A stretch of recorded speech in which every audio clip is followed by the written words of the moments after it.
आज एक बार फिर इंडस्ट्रियल एरिया के व्यापारियों का गुस्सा फूटा और शाम 6 बजे इंडस्ट्रियल एरिया में ब्लैकआउट कर व्यापारियों ने कैंडल मार्च निकाला और प्रशासन के खिलाफ अपना रोष दर्ज कराया। सीलिंग के नोटिस आने से व्यापारी नाराज हैं और इसके विरोध में लगातार प्रदर्शन कर रहे हैं। प्रदर्शनकारी व्यापारियों का कहना था कि प्रशासन के एडिशनल डिप्टी कमिश्नर ने उनकी मुलाकात गवर्नर से न करवाकर उनके साथ धोखा किया है और जब तक उनकी समस्याओं का समाधान नहीं हो जाता तब तक यह धरना प्रदर्शन रोज शाम को जारी रहेगा।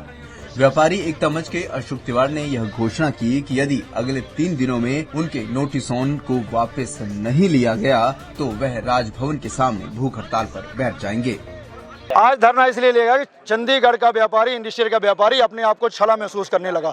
प्रशासन के अधिकारियों के द्वारा एडीसी साहब यहाँ पर आए, बड़े लोग लुभाने मीठी मीठी बातें की। हम लोग व्यापारी हैं, लड़ाई करने के मूड में नहीं होता, कभी व्यापारी काम करने के मूड में होता है। हम उनकी मीठी बातों में आ गए, अपने धरना को खत्म कर दिया। उन्होंने कहा आपकी गवर्नर साहब से बहुत ही जल्द मीटिंग फिक्स कराई जा रही है। हमें वहाँ पर वादे किए गए आपके नोटिस बंद हो जाएंगे, लेकिन उसके बाद जैसे यहाँ से एडीसी साहब जाते हैं हमारे सीलिंग के नोटिस आ गए। हमें अब प्रशासन के द्वारा यह कहा जाता अधिकारियों की हमारी बात हो चुकी ऑफिसरों के, किसी का कोई नोटिस नहीं आएगा जब तक आपकी प्रशासन से कोई बात नहीं होती, आपकी पॉलिसी नहीं बनती। लेकिन उसके तुरंत बाद नोटिस, इसलिए ये लगता है कि प्रशासन ने समझ लिया है कि ये व्यापारी डरे हुए हैं। तो व्यापारी डरे हुए नहीं है, हमारे ही पैसों से अली साल बगलों में रहने वाले प्रशासन के अधिकारी और चलती है केंद्र सरकार।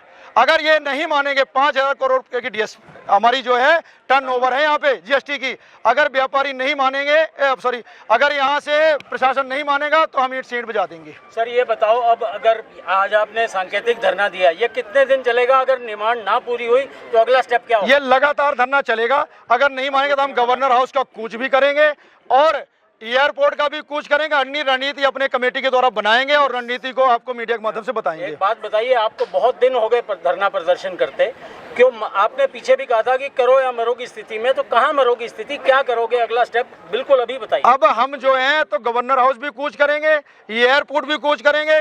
केंद्र सरकार का कोई भी मंत्री आता है, क्योंकि जो ये सरकार है, जो हमारे ऑफिसर है वो एमएचए के अधीन आते हैं। अगर ये लोग नहीं मानेंगे तो हम सरकार को हिलाने की कोशिश करेंगे। और हमें पता है कि व्यापारी की जो एकता है सरकार बनाने में होती है, सरकार डिगाने में भी होती है और सरकार गिराने में भी होती है। हम व्यापारी हैं, लड़ने के लिए तैयार नहीं थे। हमारे साथ आज यहाँ ऑल पार्टी के वर्कर्स हैं, ऑल पार्टी के नेता हैं। क्यों हैं? व्यापारी हैं, पहले पार्टी बाद में है, पहले हम सब व्यापारी हैं। कोई किसी के ऊपर कोई टैग नहीं है, सब यहाँ पर व्यापारी हैं। और ये व्यापारियों ने आज ठान लिया है कि व्यापारी के हक में चाहे हमें जान गंवानी पड़े। और मैं आज मीडिया के माध्यम से बताना चाहता हूँ कि अगर प्रशासन नहीं मानेगा तो 2 दिन के बाद मैं गवर्नर हाउस के बाहर अनिश्चितकालीन भूख हड़ताल पर बैठूंगा। चाहे प्रशासन को जो हथकंडे अपनाने हैं, चाहे प्रशासन को गिरफ्तार करना है, चाहे एफआईआर दर्ज करना है, वो कर ले। यहाँ पे सीआईडी के लोग बैठे हैं, उन तक बता दें हमारा इतिहास रहा व्यापारियों का, सरकार बनाने में भी और सरकार गिराने में भी। आज आप कहाँ तक जाएंगे? अभी हम यहाँ पे ट्रिब्यून चौक तक जाएंगे, वहाँ पे शांतिमय तरीके से कंडल जलाएंगे, अपना रोष प्रदर्शन करेंगे, सोई हुई सरकार और प्रशासन के अधिकारियों को जगाने की कोशिश करेंगे। बता दें कि व्यापारी सीलिंग के नोटिसों के विरोध में लंबे समय से अपनी आवाज बुलंद कर रहे हैं, लेकिन नोटिस आने से परेशान व्यापारी लगातार प्रदर्शन कर रहे हैं और प्रशासन को चेतावनी दे रहे हैं कि अगर उनकी मांग को नहीं माना गया तो वे कड़ा कदम उठाने से भी पीछे नहीं हटेंगे। पंजाब केसरी टीवी के लिए चंडीगढ़ से कुलदीप कुमार की रिपोर्ट।